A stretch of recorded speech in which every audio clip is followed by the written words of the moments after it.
Emily is a simple woman working as a seamstress in a small town. One quiet morning, her boyfriend Leo comes over to her house. They start the day by sharing breakfast together, enjoying Emily's homemade butter pancakes as they celebrate their very first Christmas as a couple. Not long after, Tony arrives. She is Emily's close friend, her housemate, and also works as a seamstress for Emily's father. After greeting them both, Tony heads off to work. Once breakfast is over, Emily and Leo follow Tony to her father's tailor shop. It is clear that Emily's father is very fond of Leo, especially from the warm and familiar way he speaks to him. A short while later, Leo receives a phone call that seems serious enough to pull him outside the shop. After the call ends, Leo suddenly asks Emily out on a date that evening. Wanting to look her best, Emily carefully prepares her nicest outfit. After all, they have been together for 2 years. That evening arrives, and Emily is surprised by how sharply dressed Leo looks, so much so that she barely recognizes him. Even before the food arrives, Leo looks like he is about to say something important. Feeling nervous, Emily mistakenly thinks he is about to confess that he already has a family. Instead, Leo reveals the truth. He is actually a prince. Leo explains that he is a prince from a kingdom called Cordinia. At first, Emily feels like she is being lied to, but eventually she realizes he is telling the truth. Leo then tells her that he will soon have to return to the kingdom and invites Emily to come with him. Without hesitation, Emily agrees. This is where everything changes. This is a royal Christmas. Meanwhile, Leo's mother, Queen Isadora, grows uneasy after hearing that her son plans to return home with his girlfriend, an American woman with no royal or wealthy background. Victor, the royal head servant, quickly steps in to calm her concerns. The next day, Emily says goodbye to her father and to Tony. Her father, clearly impressed by Leo, even asks to display Leo's photo in his shop, and Leo gladly allows it. Soon after, Emily and Leo set off for the kingdom of Cordinia. Upon arriving at the palace, Emily is introduced to Victor, who welcomes her warmly. Admitting that this is her first time ever setting foot in a royal palace, Emily is amazed by everything around her. She is especially surprised by how expressionless the palace guards seem. Eventually, they meet Queen Isadora. Unlike Victor, the queen greets Emily coldly. Emily brushes it off, understanding that this is their first meeting. She has not come empty-handed, though, and presents the queen with a crystal snow globe as a gift. The gift is accepted, but the queen quickly asks Victor to place it somewhere safe. She then says she needs to speak privately with Leo and asks Emily to leave the room. Victor escorts Emily to the room prepared for her. Once Emily is gone, the queen immediately argues with Leo for bringing his girlfriend to the kingdom without warning. Leo believes that if he had told her earlier, she would have tried to ruin their relationship from the start. Even after Leo explains everything, Queen Isadora remains firm in her opposition to their relationship. At the same time, Victor gives Emily a brief tour of the palace, explaining a little about the kingdom along the way, until she is finally shown to her room. That evening, everyone gathers for dinner. The servants serve traditional European dishes that are unfamiliar to Emily. The queen even assumes Emily will never be able to enjoy such food. To her surprise, Emily actually enjoys the meal. After dinner, Leo apologizes to his mother for being rude to Emily earlier. Emily herself does not make a big issue out of it. Leo then takes Emily to his favorite place in the palace, the armory. There he tries to teach her a few basic fencing techniques, though it does not go very smoothly.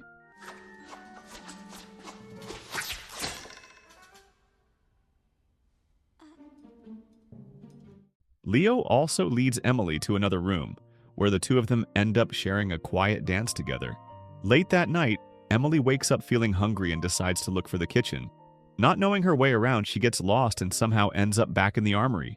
She starts playing around with a fencing sword until the queen suddenly appears and startles her. The next morning, Tony calls Emily to check on her. Emily admits that she is starting to feel uncomfortable with the queen's behavior, but Tony encourages her to stay strong and keep going. Just then, Olivia arrives at Emily's room to tidy up. Emily ends the call with Tony and immediately helps her, not wanting Olivia to work alone. Olivia assumes Emily comes from a noble family and mentions that she is different from other nobles. At first, Emily misunderstands the comment, but Olivia quickly clears things up. After finishing the room, they have breakfast together. Emily feels a little self-conscious about her casual outfit, especially when she sees how formally dressed Leo and the queen are. After breakfast, Leo and Emily plan to go out together to buy a Christmas tree. Before leaving the palace, they have some fun teasing the guards. Unbeknownst to them, their movements are being watched by the royal security. And Leo also disguises himself so no one recognizes him as a prince. At the shopping area, they meet Poppy, an orphan selling Christmas trees and decorations. Poppy instantly warms up to Emily, and Emily feels the same way. Emily gives her a bracelet as a symbol of friendship. However, Poppy recognizes Leo's face, and soon other children gather around him. When they return to the palace, they are approached by Natasha. She turns out to be Leo's childhood friend and his former girlfriend. She acts overly familiar with Leo, making Emily feel awkward.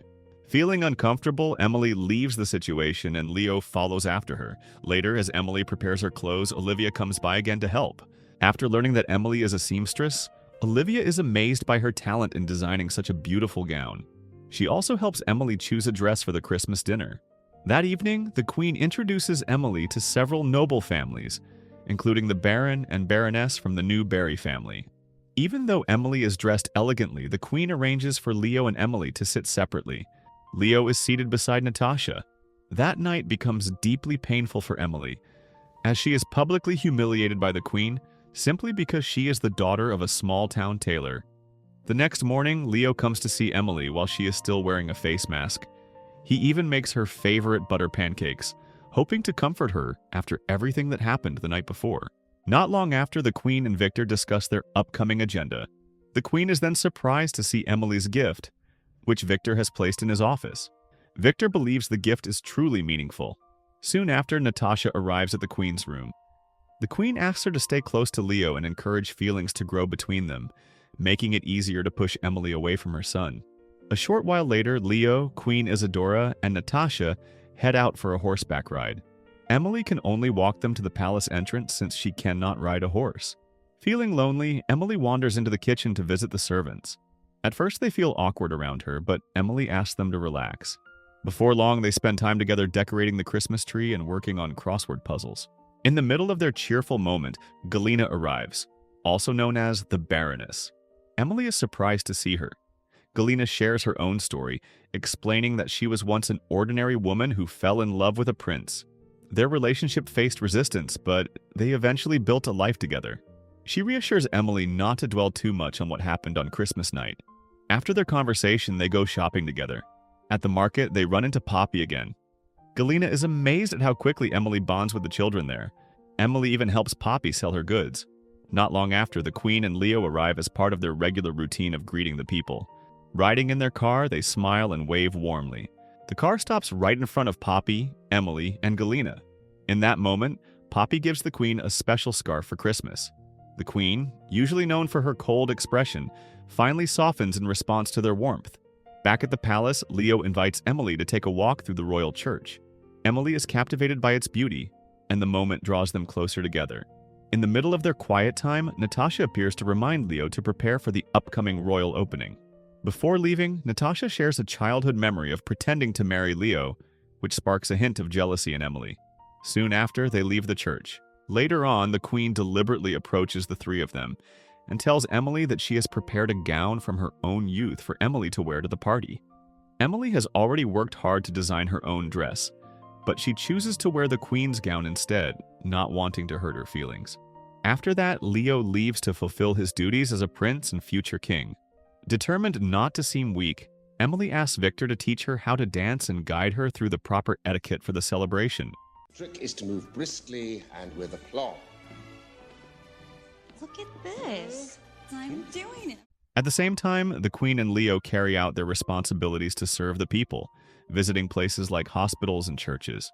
Leo later confides in Victor that he plans to propose to Emily after the party. Hearing this, Victor feels proud and gives him his full support. The long-awaited night finally arrives. The ballroom fills with royal family members and distinguished guests. Yet one important person is still missing Emily. Natasha notices her absence and brings it to the Queen's attention. Not long after, Emily finally appears, wearing a gown that looks elegant and stunning. It turns out that Emily is not only kind, but also very intelligent. She moves through every formal custom Victor taught her with ease and confidence. Soon after, the Baron arrives along with Galina and little Poppy. Their faces are filled with joy. Galina has not only invited Poppy to the celebration, she also plans to adopt her in the near future. The Queen and Leo officially open the party, and the dancing begins. The Queen is surprised by how skilled Emily is on the dance floor. Their synchronized steps and joyful expressions give the night a magical feeling.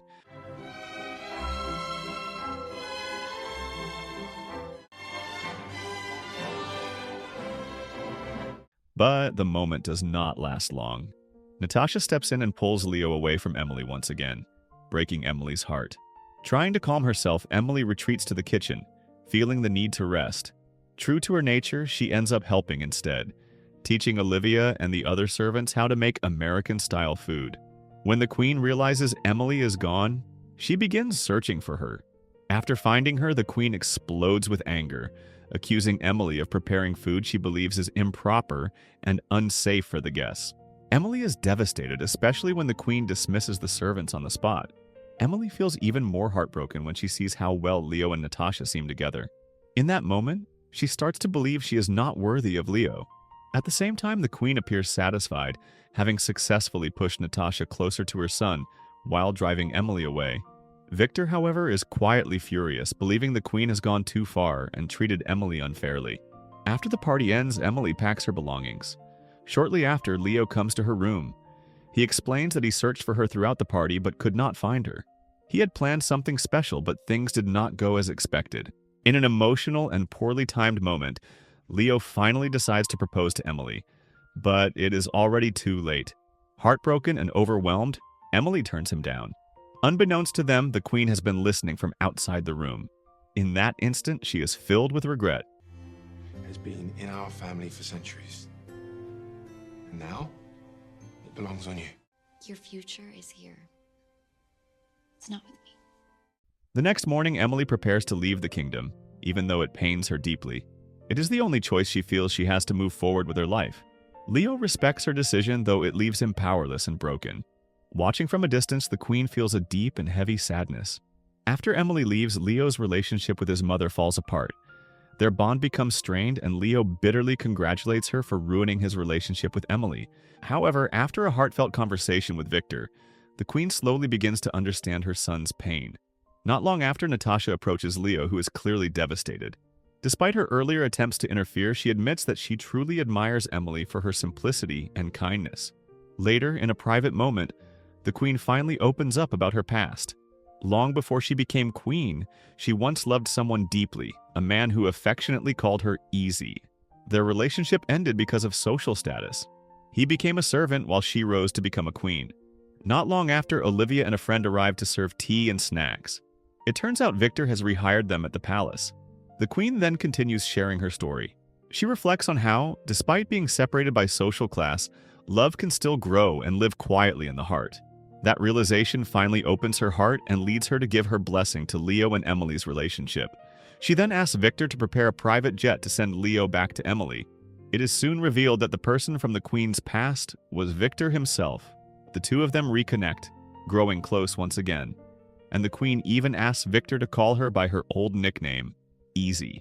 Sometime later, Emily's father is seen angrily considering throwing away Leo's photo. Emily stops him just in time. At that very moment, Tony is shocked to see Leo standing in front of the tailor shop. Emily rushes outside and cannot believe that Leo has come back for her. Not wanting to waste any more time, Leo tries to fix everything by proposing to Emily once again. Emily hesitates, worried about whether the queen truly approves, but then the queen herself appears. Not wanting to miss the moment, Emily's father runs to record what is happening. Leo ends up proposing 3 times, and this time Emily finally says yes.